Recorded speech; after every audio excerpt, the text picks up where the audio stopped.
Bonjour à toutes et à tous, je suis Mohamed Bintou Keïta, docteur dans les études islamiques, spécialité les fondements du droit musulman.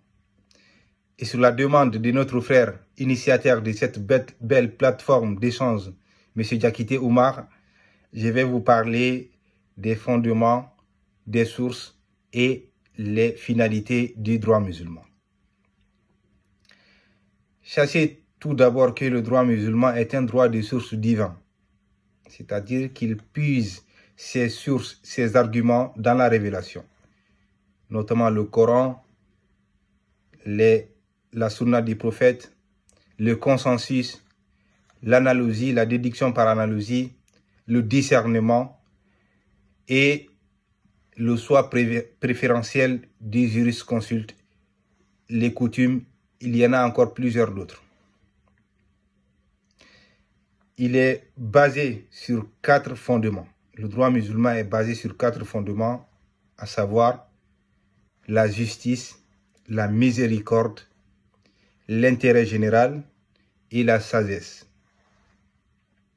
Le droit musulman vise 5 finalités. Vous avez le droit de croire ou de ne pas croire. Vous avez le droit à l'intelligence. Vous avez le droit à la vie. Vous avez le droit à la dignité. Vous avez le droit aux biens matériels de ce monde. Revenant au droit à l'intelligence, dans plusieurs passages du Coran, Dieu nous parle des gens qui savent et des gens qui ne savent pas. قُلْ هَلْ يَسْتَوِي الَّذِينَ يَعْلَمُونَ وَالَّذِينَ لَا يَعْلَمُونَ إِنَّمَا يَتَذَكَّرُ أُولُو الْأَلْبَابِ. Dit, est-ce que ceux qui savent, les savants, sont-ils identiques aux ignorants? Seuls les doués d'intelligence réfléchissent. Ce mot doué d'intelligence est cité 16 fois dans le Coran pour signifier que la recherche de la science est une obligation et quelque chose qui est encouragé par les révélations. D'ailleurs, le prophète nous dit, sallallahu alayhi wa sallam, d'aller chercher la science même en Chine. À leur époque, quand ils disaient cela, c'est pour montrer la sagesse qui était derrière cette prophétie de Mohammed. Parce que la Chine d'alors était très difficile pour atteindre.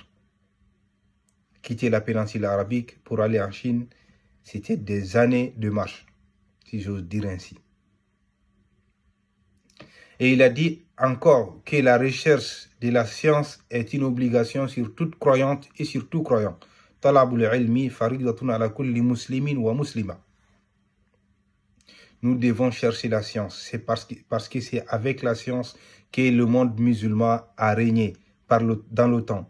C'est avec la science qu'on a gouverné Andalousie, en Europe. C'est avec la science qu'on a gouverné en Turquie pendant des siècles. C'est avec la science que la péninsule arabique a connu la lumière.